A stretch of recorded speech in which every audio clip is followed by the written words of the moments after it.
So let's see if these points actually work. So I'm going to flip this across.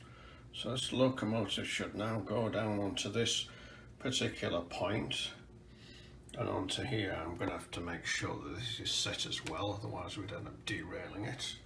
So let's just see what happens here.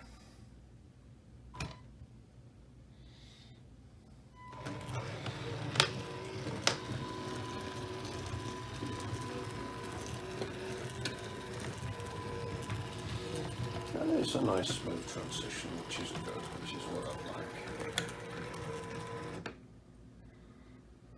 Backwards.